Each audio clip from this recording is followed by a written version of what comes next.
So, anyways, great to be with you guys. Our last session of this year, I brought something very interesting. I really, I wanted to just kind of take this last session and take a step back and take a much broader look at the idea of trading. And this is a good time for us. You know, the markets are kind of going to be choppy. Nothing is really happening, going up and down, 30 points all day long. Most of the trade is really frustrating. I'm just, I'm getting tripped up on the stops, tripped up on the breakouts.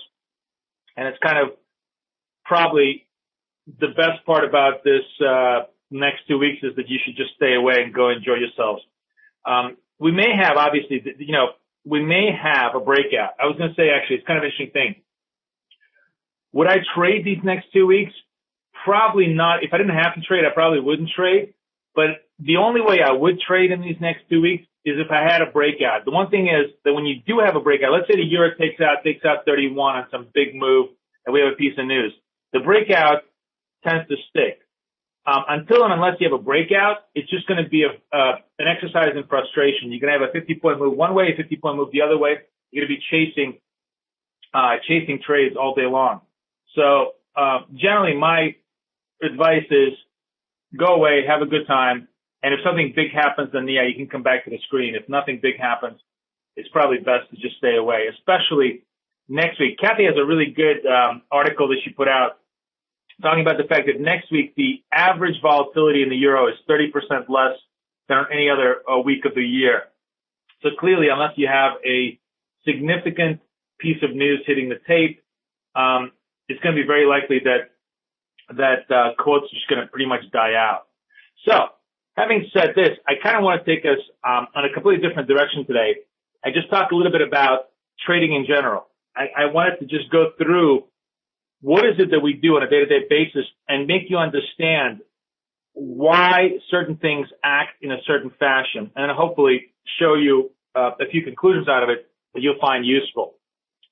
So before I begin, as always, bkforexadvisors.com. If you guys would like trade ideas every single day, calendar calls, flow calls, our general trade ideas, I hope you guys join us. We've been in the business I think this is going to be our 4th year, and so far so good. We have not had a down year yet.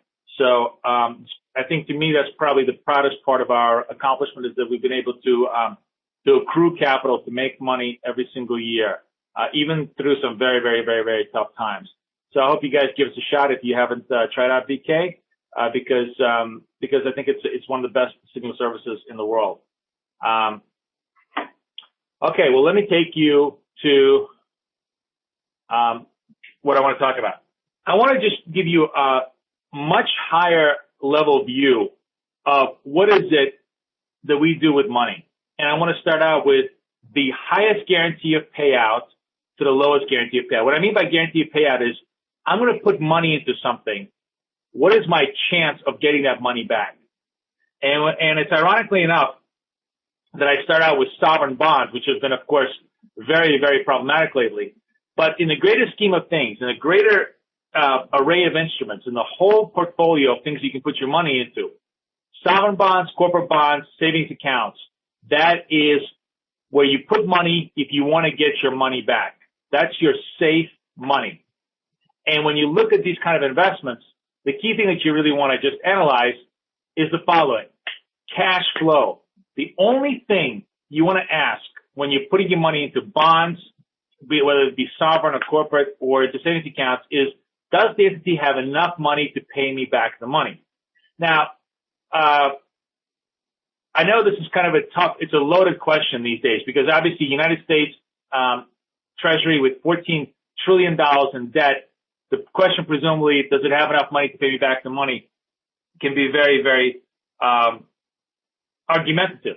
But the bottom line is that the government has the ability to pay back the money if for no other reason than it can print it. Everybody else actually has to make money, has to find money, has to have access to money to pay it back to you. The government has this great ability to just simply print it.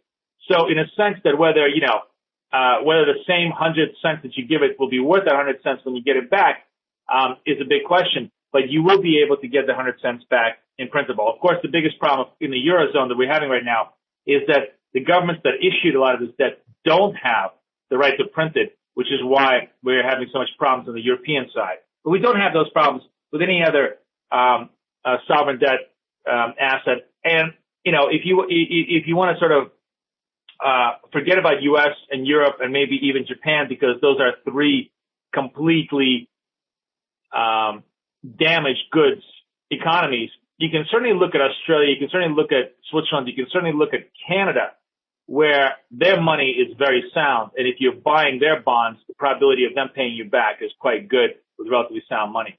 So anyways, the key thing here, when you're doing investment analysis, the risk spectrum is time, right? The shorter the time, the higher the chance they're going to be able to pay you back the money. The longer the time, the greater the chance of default. And that is where your risk lies in analyzing any of these time frames. So if you're getting 2% I'm just going to make stuff up. If you're getting 2% for 2 year and getting, 3% or 3.5% for 5 year, ask yourself, is it worth it for me to have 1.5% gain for another 3 years worth of risk in a particular investment? That's kind of how it plays out. And that's really when you're looking at fixed income securities, you're always trading time versus yield as your risk spectrum. And of course, ironically enough, one of the greatest signals to us as speculators from the fixed income market is something that's called the inverted yield curve. And that's when long-term money actually becomes cheaper than short-term money. And the reason why that happens is because the market is actually betting on the fact that the economy goes into a recession. And it's almost always correct. The bond market is almost always correct in its assessment of chances of economic growth. So whenever you have an inverted yield curve, you have a really strong trade signal that something is very wrong with that economy, and you actually want to go short those assets. Anyways, the other key property, of course, of this is that volatility is generally low. The whole point here is this is not a trading instrument. We go in here, we buy our bonds, we generally don't use stop losses unless there is a significant exogenous event. So, for example, Greece, in 2010, when the market began to realize, hey, these guys actually don't have money. There is no way they can meet the cash flow. Remember, the key thing we want to analyze is, can you pay me back? I don't care what the bond is trading for now. The only question that matters is, can you pay me back? If you feel confident in an answer, then it's a buy. If you don't, it's not a buy. So sometimes the bond will be selling for 50 cents, but you're confident they can pay you back. It's a great buy. Sometimes the bond is trading for 95 cents, but you're not confident they can pay you back, and then it's not a buy. Price doesn't matter. The only thing that matters is they can pay you back, because unlike every other financial instrument, they have to pay you back. That's what makes bonds so different. That's why nothing else matters. Doesn't matter if the economy is good. Doesn't matter if the profits are good. Doesn't matter anything. Is there money? It's the only thing that matters. If you answer that question correctly, then you're fine. So generally, most people buying bonds, they never trade them with stop losses, because 99% of them go to par. That means you get your money paid out. You're not really looking here to trade the instrument. And that's pretty much fixed income. That is the highest guarantee of payout. So, medium guarantee of payout. Medium guarantee of payout is what I would call all the equity, the whole equity family. And it goes in this particular order from safest to least safest. Dividend stocks, always safer. High cap stocks, which is like Apple, Google, companies that are extraordinarily large, that have lots of money, but let's say don't pay dividends, are the next level of safety. And of course, small capitalization stocks that are small, that are vulnerable to the various ebbs and flows of the economy to a much greater extent, are the least safest, and they all comprise the whole median guarantee of payout. And here, the critical investment metric that you want to use is the following: profitability, then growth, then cash flow. In other words, what you're looking for, the first question you want to ask when you're buying a stock, is the company profitable? Everything else falls by the wayside. Are they making money? If they're making money, then you're already much better positioned than you are in any other stock. Then the second question that you want to ask is, are they growing that money? Is there continuous growth from the year prior? And if the answer to that is yes, that's even better. And finally, are they actually generating excess cash? I mean, Apple right now obviously holds more cash than the U.S. government. That's an example, extreme example of an extraordinarily great company that can generate profitability, growth, and cash flow. And the risk here, of course, when you're analyzing equity, is operational execution. The most important question you want to ask is, how good are the guys in charge? How honorable are the guys in charge? What kind of faith do I have in their ability to make money? Whenever you're buying businesses, for the most part, you're actually buying the jockey. Remember, a good leader can turn around a really good company, and a bad leader can literally put it into the ground. Let's go back to Apple.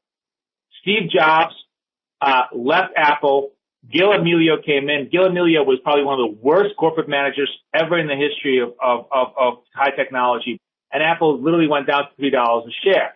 Steve Jobs comes back, and Apple goes to $500 a share. It becomes the most capitalized company in the world. That's an extreme example of great operational execution.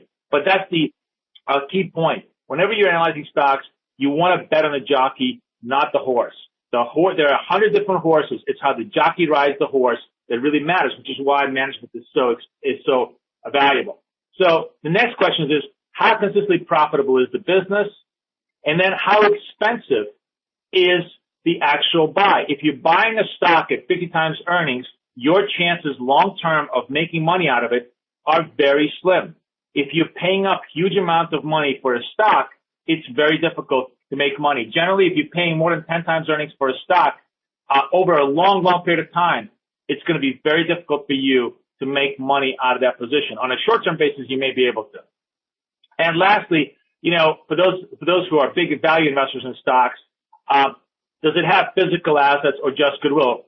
Apple, for example, has lots of cash on the books, but the majority of the value of Apple is just goodwill. It's branding, its ability to dominate the market. There are other companies that look like crap. That literally, I'm trying to think of. There's a company in New York called Filene's Basement. It's a big discount clothing company, right? So they've gone bankrupt. But here's the interesting thing. They're obviously, badly run business. They're not making any money. It looks like crap on the balance sheet. But here's the interesting thing. These guys actually own a lot of buildings on Wall Street. So the actual physical real estate is worth more than the whole business. And sometimes you'll see stocks rally when they go into bankruptcy, not because, people are applauding their bad. Somebody gave me Yahoo. Yahoo is another good example of a piece of crap company with lots of good assets probably underneath it, right? And lastly, and this is something that most investors completely and totally overlook, is does it pay anything out? Remember, my first key point was that dividend stocks were the safest part of the guarantee of the payout. And the reason why is this. This is something that most people do not appreciate. 50% of all the gains ever in the history of the stock market, 50% of all the money you have ever made in the stock market has come from the dividend yield. Stocks have appreciated about 3% a year, and they've given a 3% dividend a yield for a total compounding rate of 6%. And the reason why that is such an important and completely overlooked aspect of stock investing is that when you're getting money from the company, you're taking that dividend, typically what you're doing is you're reinvesting that dividend back into the company. And the power of compounding, in fact, if you're getting cash and you're putting more cash into the company over a long period of time, really magnifies your gains. You could have a company that has absolutely no appreciation whatsoever in its stock price. You can buy Exxon, and if Exxon stays the same price for the next 20 years, but you take that dividend and you reinvest it continuously, you'll be much happier than if you bought some high-flying technology stock that goes out of business 3 years forward.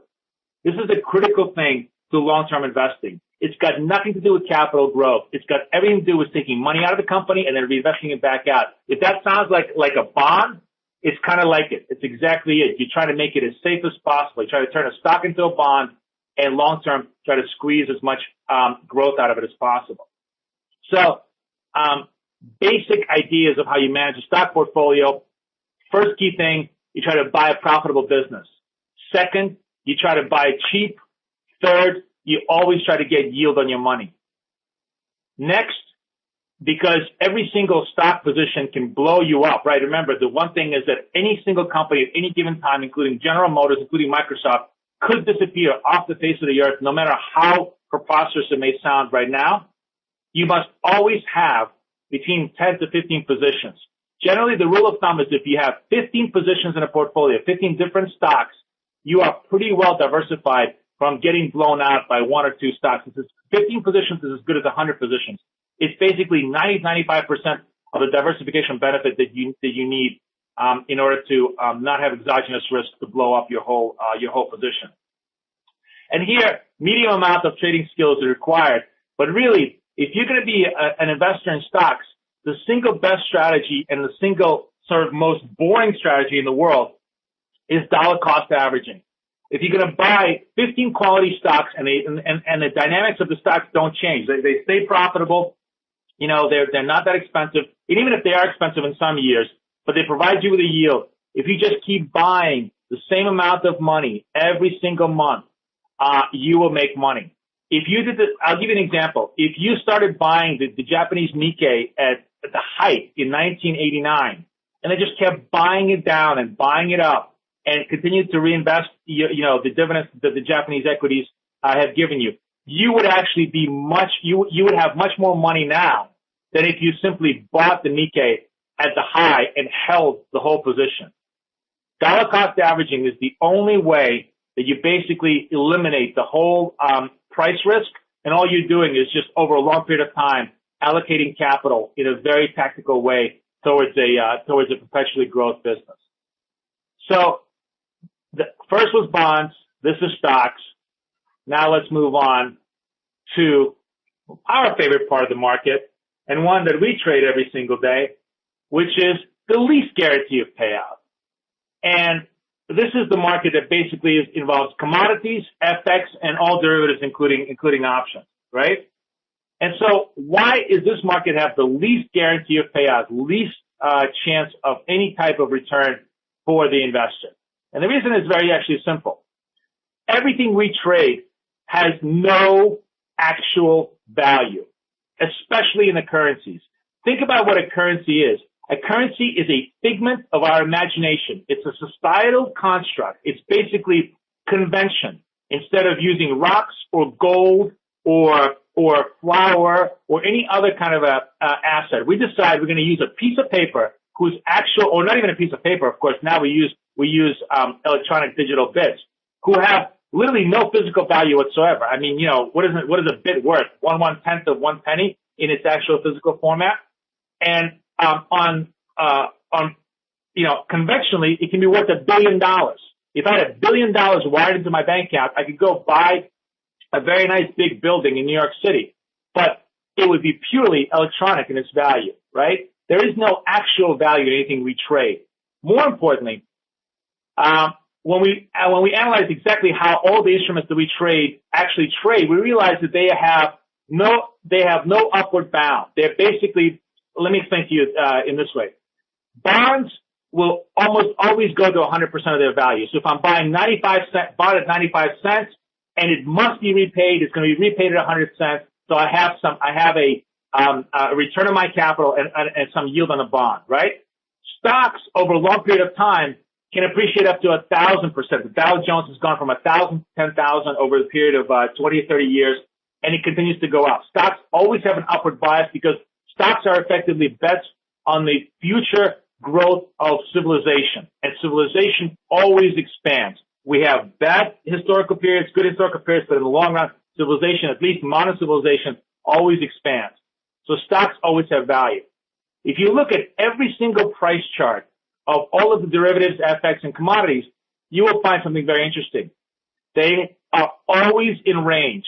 They never go up to a particular value, and they never stay down at a particular value. The Great Britain pound was $1.10 in 81 or whatever it is. Oh no, it was $2.20 in 1975. $1.10 in 1984, 83, whatever. Don't quote me on this. I forget the charts. Then back up to $2.20 in 2004 and 5, and then back down to now $1.55, and could go on its way to $1.10 before the whole credit crisis situation blows itself out. The reason I bring up the Great Britain pound is because it's one of the oldest currencies in the currency market. So when you look at the long-term charts, you'll see this incredible oscillation up and down. You know, the Japanese yen was 325. Now it's like 78, and it may go back to 325 after everybody realizes that Japan is going to completely blow itself up on its credit sometime down the road. The point being is our market never has any real value. Now you add to that the idea of leverage, and the guarantee of loss is almost certain. In other words, the longer you hold this on a levered position, you're almost sure to lose money in our market, which is what kind of makes it challenging, interesting, but at the same time, this is the key thing you need to appreciate. Because if you don't appreciate the fact that what you're trading has absolutely no value and can go down and up almost on a ephemeral basis, especially with high leverage, then you can't appreciate this market. So my whole point is, if this is what we trade, then the single most important thing we need to do is not necessarily have a great trading strategy. Because listen, there are only two trading strategies that you can have in this market. If it's going up, you buy it. If it's going down, you sell it. Or the other trading strategy is, if it's going up, you sell it. Or if it's going down, you buy it. Right? I mean, there's only two trading strategies. Every single indicator, every single MT4 algorithm, the most complicated things on Wall Street really boil down to those 2 points. Depending on which way you want to trade, whether you want to trade momentum or mean reversion. And that's basically a religious argument, depending on what you like to do. I clearly am in the momentum camp, but there are plenty of people who trade mean reversion and do very well. But the point is, it doesn't matter. All trading strategies are ridiculously simple when you boil them down to its core essence. What really matters is the ability to control how you trade, and that's what differentiates the losers from the winners in this game. So the key thing that I kind of wanted to show you was, and I'm going to give a very simple example.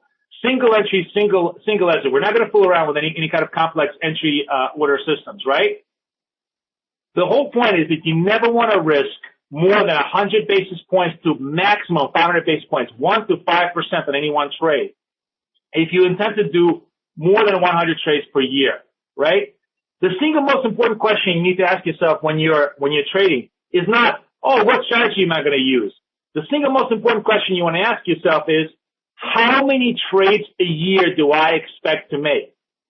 Because this is what's going to determine whether you're going to win or lose. And here's the interesting thing. And the reason why is the following. Let's assume you have a great back-tested strategy that gives you a 60-40 edge, much better edge than Vegas, tremendously, really well-called idea, and you've done a lot of research on it, right? That idea will destroy your account if you do not properly size your trades. Because if you trade 100 times a year, you're almost guaranteed, almost statistically guaranteed to lose 6 times in a row. All you need to do to understand that is you simply need to multiply 0.4 times 0.4 times 0.4, and what you see is that it becomes about 1% after the fifth iteration. So 1 time out of 100, if you're doing 100 trades, 1 time out of 100, you're going to come up to 6 consecutive losers statistically. It's not you. This is the other great thing. It's not you. It's not your strategy. It's not your idiocy. It's not your fault. It's the market. It's the greatest excuse ever. It's not me, honey. It's not you, honey. It's me, right? the reason you're hitting 5 or 6 losers is not because your strategy sucks or because you're doing badly or because you're doing badly in analyzing the market or because the market is idiotic or because of a million other things, but simply because that is statistically normal. It is completely normal to lose money. The more you trade, the more you lose. You will, if you fail to understand that, you are guaranteed to fail. You're guaranteed to fail. So, given the statistics of how we trade, and I just, want to show you one last thing about this whole aspect of trading. I look at every single trade as a discrete event, just like a coin toss. That means the trade I did an hour ago is completely different from the trade I'm going to do an hour forward. Why? Because the market is completely different. Jack, it is definitely not the market maker's fault. They definitely don't kill traders. The only fault is for losing is your own, okay? It's your own. The point I'm trying to tell you is that if the market maker gave you perfect execution every single time, the market itself would still kill you if you didn't properly size your trade, okay? I don't need to excuse bad market making behavior. And I personally myself now trade a couple of really good market makers, which I'm very, very happy to trade with. I mean, I trade through GFT, obviously. I'm very happy with their execution, and I'm working on a new product for them that hopefully will be even better as far as execution goes. But you clearly want to trade with an honorable, good system. But in the long run, it does not matter, right? The most important thing that matters is this. Long-term outcome depends on payout ratios of your strategy. You cannot have high probability and high payout strategy. In other words, you cannot win 70% of the time on a 2-to-1 risk reward strategy where you risk, 50 points and you make 100 points. You may get lucky for the first 5, 10 trades. You may even get lucky for the first 100 trades, but I guarantee you it's going to be impossible for you to make 70% of 2-to-1 risk reward trades over a long period of time. As a matter of fact, one of the stupidest things that most people teach you is the 2-to-1 risk reward ratio, which generally always produces a 30% accuracy ratio. That means it's a net loser strategy. The market rarely, almost never, almost in no time that I've ever traded, I've done probably close to 20,000 trades in my life, have ever seen the market give you 2 pennies for every 1 penny worth of risk more than 3 out of 10 times. The market is just not that freaking generous, right? So 1-to-1 is pretty much as good as I can get typically on a short-term time frame. And what I try and do is I try to target 70% of my risk and try to get a 55 to 45 edge or a little bit better. Actually, I try to get a 60 to 40 edge. If I can get 70 cents of reward for every dollar of risk and get a 65 edge, I am in hog heaven. That's where I want to be in order to make my money. It's up to you. I'm just giving you my own edges. There may be guys who can actually make 2-to-1 on a 50% basis and do really well. I'm not here to argue ratios. I'm just here to put them in perspective and explain to you how you should think about these ideas when you're trading. But the most important thing, and this is what I saved for last, because I think this is the single most important slide that I can give you. And by the way, Maud obviously is going to she's videotaping all of this, so this will be available for review. But if you guys want this whole presentation, because I know some people really like this whole presentation, I'm going to get the email list from Maud tomorrow. So I'll be happy to email everybody a PDF version of this presentation. And this is the slide that I think you really need to pay attention to. Here's the single most important thing I think you need to do. And this is by no means a guarantee of success, but what I can assure you is this is a way to prevent failure.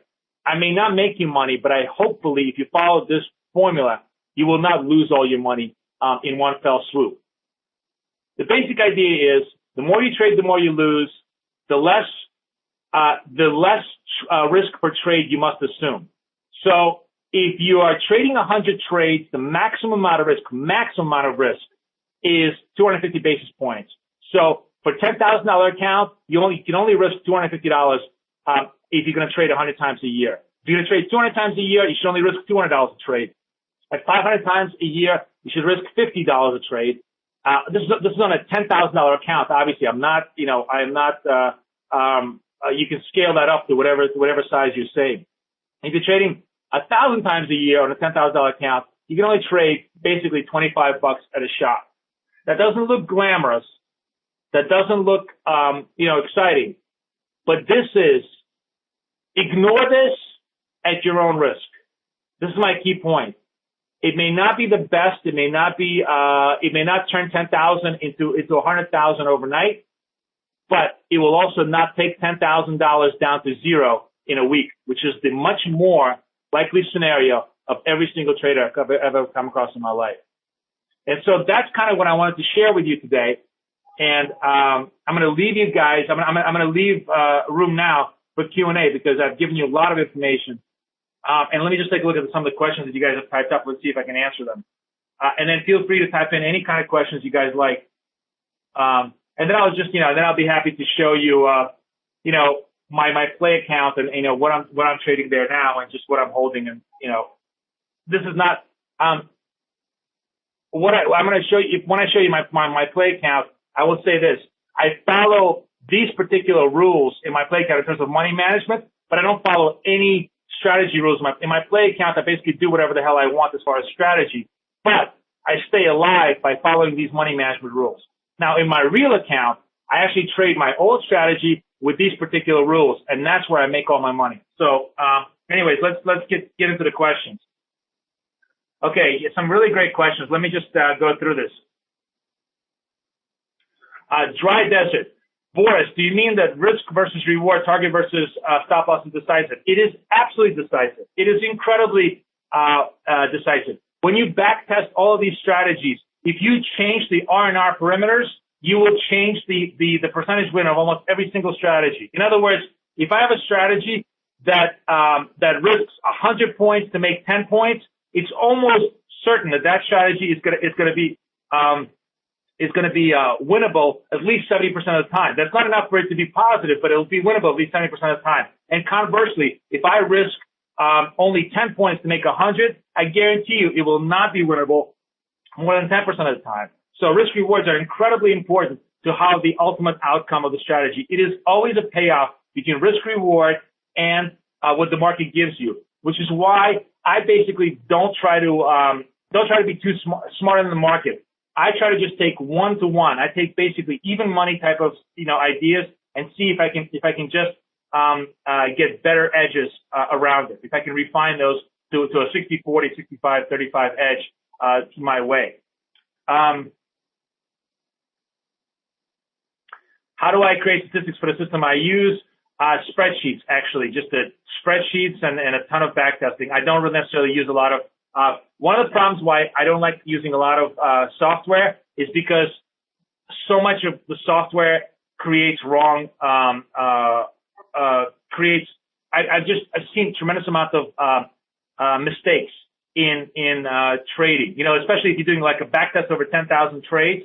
There are so many out trades. There's so many big mistakes that the softwares will often make, and by making those mistakes, they completely skew the actual results. Generally, the rule of thumb, by the way, is if you have about 200 samples of a trade in a particular strategy, it's good enough for you to certainly test it out in the real market. You don't need a million examples of a certain thing in order to have relative degree of confidence of what you're doing. Because as I said to you, it is not complicated. There are only two strategies in the world that you actually trade. Buy them when they're going up, or sell them when they're going up, or sell them when they're going down, or buy them when they're going down. They're all derivative. Everything you're putting on there is just artificial instruments that pretty much guide you towards that particular resolution. Now, Game is asking a very interesting question. He's saying, Boris, are you saying if you have one system but you trade it more frequently, you actually will lose more trades? Abso-effing-lutely. That is exactly what I'm saying. This is exactly the big mistake that most people make. They say, ooh, I love the system. I'm making so much money. I'm going to do two things. I'm going to increase my leverage, and then I'm going to increase my trades. I'm going to do more trades. And all of a sudden, they go bust, right? Why? Because they've actually increased their risk by doing more trades in a particular system without decreasing their size. That's the key thing. If you want to trade the system from 500 times to 1,000 times, then half your size on each particular trade. If you have a fixed amount of capital, if you're gonna double the capital, then you can keep the risk that you were doing originally. What are my trades on Friday and today in the euro dollar? Friday I did not trade the euro dollar. I did trade euro. Oh, Friday was a freaking brutal trade for me in the euro dollar. I was literally 0.7 of a pip from making my profit before I got stopped out on the reversal. Friday was just a tough day. That's how it goes sometimes. I'll show you those trades actually. It looks like I'm gonna get my ass creamed today as well, but we'll see.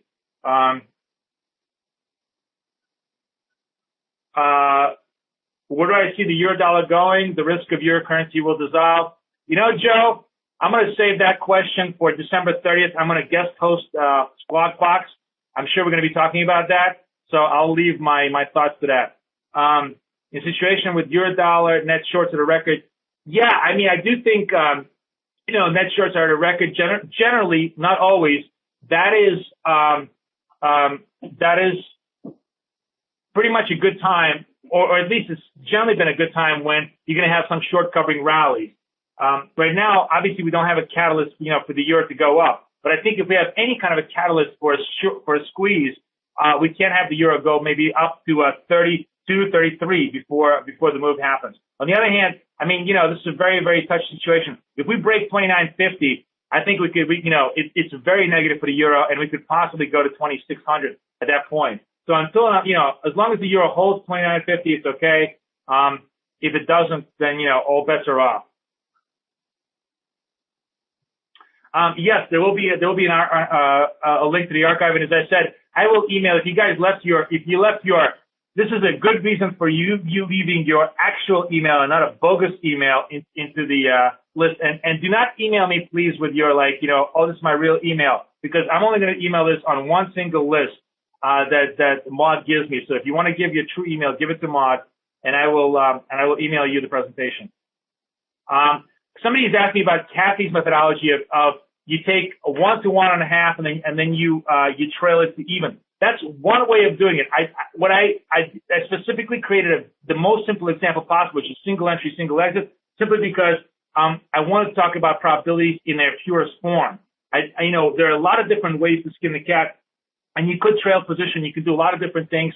I generally don't. I actually find the half in, half out over a long term to be a net loser position, but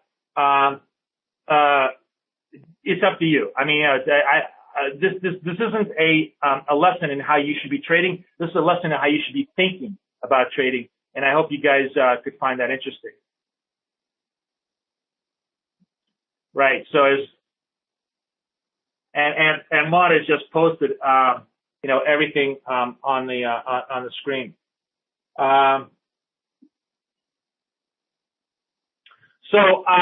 If you guys want to just one last thing, let me just see if I can do this. I just wanted to show you, this is hourly chart of the euro dollar. A lot of my trading. This is my bogus account. But as you can see, this was a killer trade. This trade just freaking destroyed me on Friday.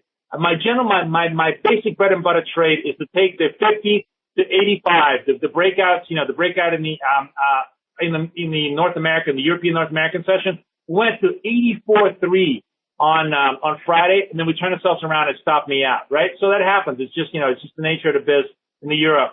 And I got clipped out again. I was just fooling around in this account on Asia. And of course, Kim Il-jong came in and died on us, and that killed risk aversion. So I actually got long again here at 25. I'm targeting, about 60 on the move. It looked pretty good early in the morning when risk seemed to really, be covering. Right now, risk is very, very problematic. So we'll see if that trade works out. The trade that did work out today was the pound trade, which actually was kind of a nice trade. I took that from the 55 and that ramped up to 55.40 over a couple of hours. So that trade worked out relatively well. The Aussie is another thing that I'm just kind of holding right now and getting my ass kicked. The Aussie had really good, I bought the risk to the upside, and we had these nice risk flows, but just not enough juice today to take us out all the way to 85. And now, because the market has really completely turned around on me, I'm very much in danger of getting stopped out at 99. But then, but that happens. It's just, it's just part of the game. On the other hand, as you can see, I had some very good trades here, the week prior, catching all the moves to the downside. Unfortunately, this is Kathy's wedding. I missed all of this unbelievable opportunity. I would have made so much money on all of these trades had I followed my strategies last week, but it's always the nature of the business. Anyways, this is just my play account. I just wanted to show you a little bit of, of what it looks like. Let me just go back to, I think we can see a little bit more of my euro if we go back. Yeah, you see my euro trades. Some of them getting clipped, a lot of them still getting. Bottom line is, my goal is, and you can see pretty much from this chart that I sort of achieve it. My goal is to win 2 out of every 3 times, and that doesn't mean that every 2 out of 3 times that I win. Sometimes I'm going to have 2 double losses, or sometimes I'm just going to be idiot and and stupid. But most of the time, if I can keep my wins 2 out of 3 times with a 35 target and a 50 and a 50 loss, then I'm net positive. And that's really all I trade. That's really all I try and do. And at the end of the year, if you can do that, you're up 1,000 pips. And then, depending on how your lever factor is, you're doing very well. So I hope you guys found this kind of useful. Any more questions that I can answer for you? I'll be happy. Go ahead, post them up.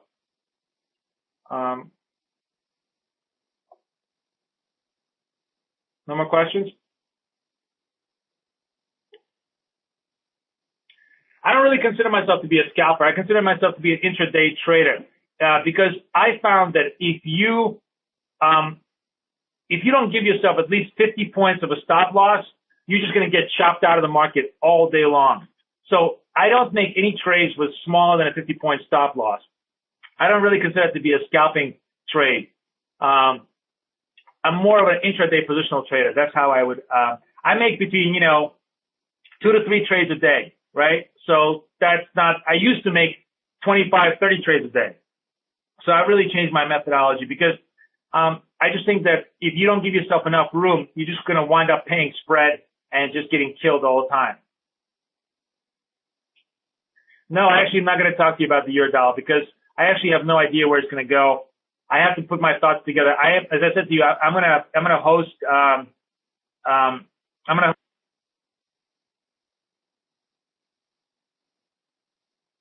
host Squawk Box on the last day of the year, on December 30th. So if you guys are gonna watch US Squawk Box, I'm sure we're gonna discuss the euro, and then maybe I'll have something intelligent to say about it. But the usual suspects, debt crisis, blah blah blah blah blah blah blah. We'll have to see what really plays out. So yeah, my targets per pips is that if I risk 50 points, I'm trying to target 35 points on my trade. So let's say if I'm correct 2 out of 3 times, that's plus 70 against minus 50 plus 20. If I can make plus 20 pips every 3 trades, then I'm in really good shape. That's what I strive for. That's my platonic ideal. I think you distinguish between a scalper and a day trader in the sense that a scalper was going to have much shorter, is going to do a lot more. A day trader was not going to do more, is going to do between 3 and 5 trades a day. And a scalper could do as many as 15 to 25 trades a day, but much smaller, 5 points, 10 points, 15 point type of trades. Scalper is really not concerned about news flow as much as he is just concerned about the most immediate price action. He's really looking at just very, very short-term momentum. And he makes a lot of his decisions based upon whatever technical indicators he's watching or whatever price flow indicators he's watching. A day trader is watching both price flow and news flow and trying to get on the right side of that idea. So anyways, guys, the last question. I think I don't trade gold. And I think that's about it. As I promised you, tomorrow when I get the email from Maud, I will email you this PDF so you guys can look at the ideas. Hopefully you find them interesting. And I wish you guys a very, very happy New Year, Merry Christmas, all the best of holidays. And I will see you guys next year. All right. Thanks so much, guys. Have a good one. Bye-bye.